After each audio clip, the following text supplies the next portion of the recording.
আল্লাহ তাআলা বডি দান করেছেন। এই বডিকে চালানোর জন্য 3টা ইঞ্জিন। একটার নাম হলো নফসে মুতমাইন্না, আরেকটা হলো নফসে লাওয়ামা, আরেকটার নাম হলো নফসে আম্মারা। মালিক আমার 3টা ইঞ্জিন দান করেছেন। দেখবেন আল্লাহ তাআলা 2টা রাস্তা দিয়েছেন।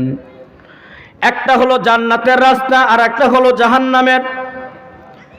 একটা হলো সিরাতুল মুস্তাকিম, আর একটার নাম হলো সিরাতুন দালিন। একটা হলো জান্নাতের রাস্তা, সোজা রাস্তা, আর একটা হলো গুমরাহির রাস্তা, জাহান্নামের রাস্তা। আল্লাহ তাআলা জান্নাত বানিয়েছেন আসমানের উপরে, আর জাহান্নাম বানিয়েছেন মাটির নিচে।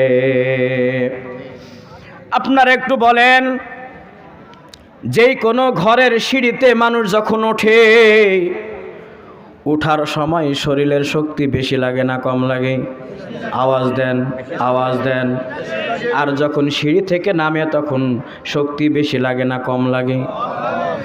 এ বাবারা আমার, আমি একটু বুঝিয়ে যাই, আপনাদের ভাষায় যেন বুঝে নেন। মালিক আমার আল্লাহ তাআলা জান্নাতের পথকে উঁচায় রাখছেন উপরে, জাহান্নামের পথ বানিয়েছেন নিচের দিকে। আল্লাহ তাআলা জান্নাতে যাওয়ার জন্য দুইটা ইঞ্জিন দিয়েছেন। একটার নাম হলো নফসে মুতমাইন্না, আর একটার নাম হলো নফসে লাওয়ামা। নফসে মুতমাইন্নার কাজ হলো বাবা, কোন বান্দা বান্দি তারা যেন জান্নাতে যেতে পারে। জান্নাতে যাওয়ার জন্য শক্তি লাগবে বেশি। উপরে উঠার জন্য, সিঁড়িতে উঠার জন্য যেমন শক্তির প্রয়োজন বেশি, আল্লাহ তাআলা জান্নাত রেখেছেন, সিরাতুল মুস্তাকিম রেখেছেন। এই সিরাতে মুস্তাকিমে ওঠার জন্য রাস্তাটা বড় কঠিন, উঁচাই উঠতে হবে।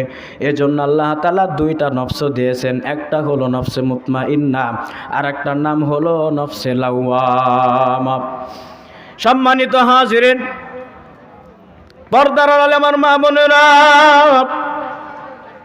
2টা শক্তি যখন একত্র হয়ে যায়, বান্দা বান্দির জন্য নেক আমল করা সহজ হয়ে যায়। আর যখন 2টা শক্তি একসঙ্গে কাজ না করে, তখন শক্তি কমে যায়, আর তখন সে ওই নেক আমল আর করতে পারে না। কথা বলেন ঠিক কিনা? সিরাতে দালিন বলা হয় জাহান্নামের রাস্তা। জাহান্নাম হলো মাটির নিচে তলদেশ। নিচের দিকে নামতে শক্তি কম প্রয়োগ করা হয়। আমার আপনার মালিক ডাক দিয়ে বলেন, ওয়ামা উবাররিউ নাফসি ইন্নান নাফসা লাআম্মারাতুম বিসসু। মালিক আমার আল্লাহ নফসে আম্মারা তৈরি করেছেন। নফসে আম্মারা এমন ইঞ্জিন, এ সদা সর্বদাই বান্দা বান্দিকে শয়তানের কাজে লাগায় দেয়। জোরে বলেন নাউজুবিল্লাহ। আজখানে এখানে মাহফিল হচ্ছে, বারবার মাইকিং হয়েছে, পোস্টারিং হয়, মুখে মুখে বলা হয়েছে, দেখবেন এখানে মানুষ কম হয়। আর যদি পাশেই কোথাও যাত্রাপালা দেন, দেখবেন মাইকিং করা লাগবে না, লোকের সমাগম বেড়ে যায়। কারণ ওইটা হলো জাহান্নামের রাস্তা। জাহান্নামের রাস্তা নিচের দিকে নামতে সহজ। নফসে আম্মারা একাই যথেষ্ট। দেখবেন মুসলমান নর ও নারীকে খারাপ কাজের দিকে ধাবিত করে কি করে না?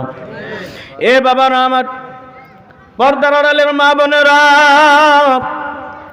মালিক আমার আল্লাহ বডি দান করেছেন। এই বডির ইঞ্জিন হলো 3টা। একটা হলো নফসে মুতমাইন্না, আর একটা হলো নফসে লাওয়ামা। এই 2টা তখনই শক্তিশালী হবে যখন বান্দার ভিতরে কোরআনের মহাব্বত জেগে উঠবে, যখনই মাহফিলের মহাব্বত জেগে উঠবে, যখনই নবীর ইজ্জতের উপরে যদি কখনো হামলা হয়, নবীর প্রেমে রক্ত দিতেও সে কুণ্ঠাবোধ করবে না।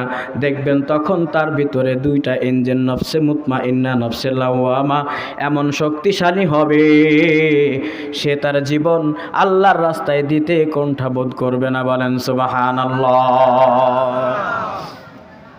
এইবার আপনারা বুঝে নেন,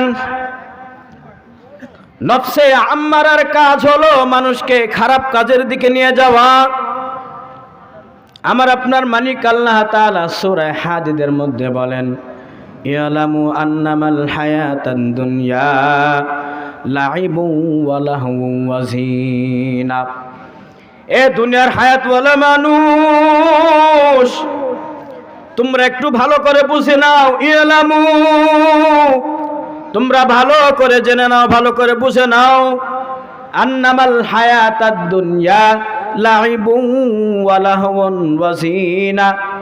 আল্লাহ তাআলা দুনিয়াটাকে বানাইছেন খেল তামাশার জায়গা এবং এটাকে মানুষের চোখে সৌন্দর্য করে বানিয়েছেন। কথা বলেন ঠিক কিনা? এজন্য দুনিয়ার সমস্ত কিছু ভালো লাগে, আখিরাতের কোনো কিছু ভালো লাগে না। কোথাও ফুটবল খেলা হয় 1 ঘন্টা 2 ঘন্টা, যদি গোলে গোলে সমান হয়ে যায়, দর্শকরা আবার হইচই দিয়ে বলে আরো আধা ঘন্টা সময় বাড়ায় দেওয়া হোক, বলে কি বলে না? কিন্তু দেখবেন যদি এমন হয় মসজিদে নামাজি ব্যক্তি নামাজে গেছে, ইমাম সাহেবের সূরা কেরাত যদি একটু বড় হয়ে যায়, সবার শেষে যেই মুসল্লি আসছে সেই কিন্তু খিসমিস করে কি করে না? আওয়াজ দেন।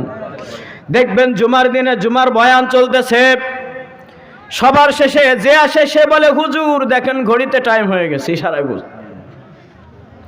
কিন্তু সর্বপ্রথম যে মসজিদে প্রবেশ করেছে সে কিছু বলে না, কারণ তার ভিতরে নফসে লাওয়ামা আর নফসে মুতমাইন্না চার্জ হয়ে গেছে, চার্জ, যার কারণে সে বারবার বলে হুজুর আর একটু বয়ান বাড়ায় দেন, আরো ভালো লাগে, দিলের ভিতরে তৃপ্তি এসে যায়। কথা বলেন ঠিক কিনা?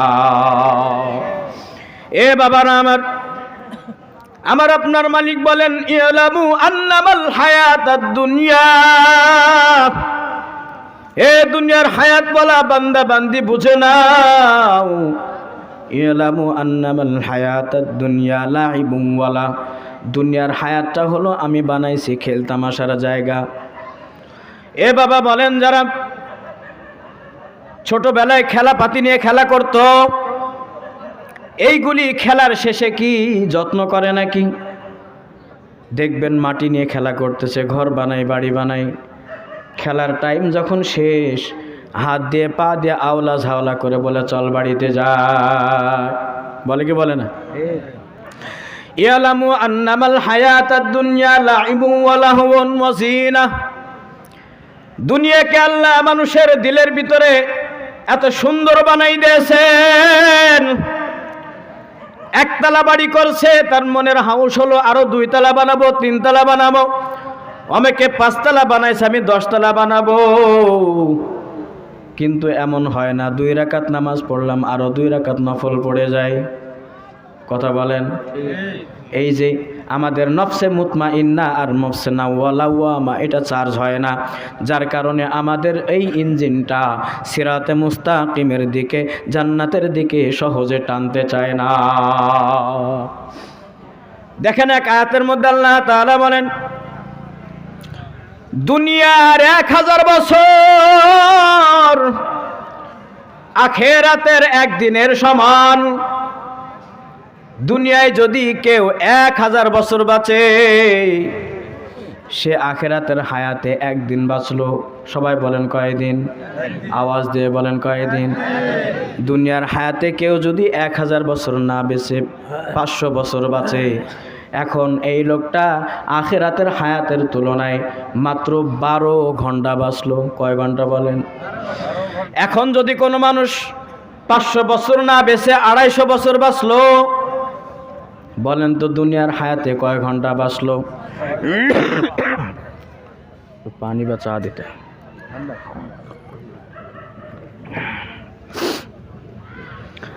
যদি কোনো বান্দা 500 বছর বাঁচে দুনিয়ার হায়াতে, তাইলে আখিরাতের হায়াতে কয়শো বছর বাঁচলো বলেন? 6 ঘন্টা। আওয়াজ দেন না, কয় ঘন্টা? এখন যদি দুনিয়ার হায়াতে কেউ 250 বছর বাঁচে, কিয়ামতের ময়দান আখিরাতের ময়দানে তার হায়াত অনুযায়ী সে বাঁচলো কয় ঘন্টা? 3 ঘন্টা। এখন যদি এইটাকে আবার অর্ধেক করে দেন, 125 বছর যদি কেউ বাঁচে, এখনকার জামানায় কি আপনারা দেখাইতে পারবেন কেউ 125 বছর বেঁচে আছে? আছে আপনাদের এলাকায় আছে? যদি 125 বছরও ধরা যায়, এখন বলেন একটা মানুষ আখিরাতের হায়াতের তুলনায় কয়দিন বাঁচলো? কয় ঘন্টা? 1.5 ঘন্টা। আল্লাহু আকবার। এখন দেখেন আল্লাহ তাআলা বলেন, ইলামু আন্নামাল হায়াতান দুনিয়া লাইবু ওয়া লাহুন ওয়া জিনা। মালিক আমার আল্লাহ বলে, দুনিয়ার হায়াত বানাইলাম কিভাবে জানো? মানুষ যেমন খেলনাপাতি খেলতে খেলতে সেখানেই রেখে চলে আসে, আমি রব দুনিয়ার সমস্ত কিছু খেলনা স্বরূপ বানাইছি। আসমানও খেলনা স্বরূপ বানাইছি, জমিনও খেলনা স্বরূপ বানাইছি। কথা বলেন ঠিক কিনা? ইজাস সামাউ শাক্কাত। আল্লাহ তাআলা বলেন, পৃথিবীর প্রত্যেকটা জিনিসকে আল্লাহ তাআলা ধ্বংস করবে না করবে না? আওয়াজ দিয়ে বলেন, কুল্লু মান আলাইহা ফান।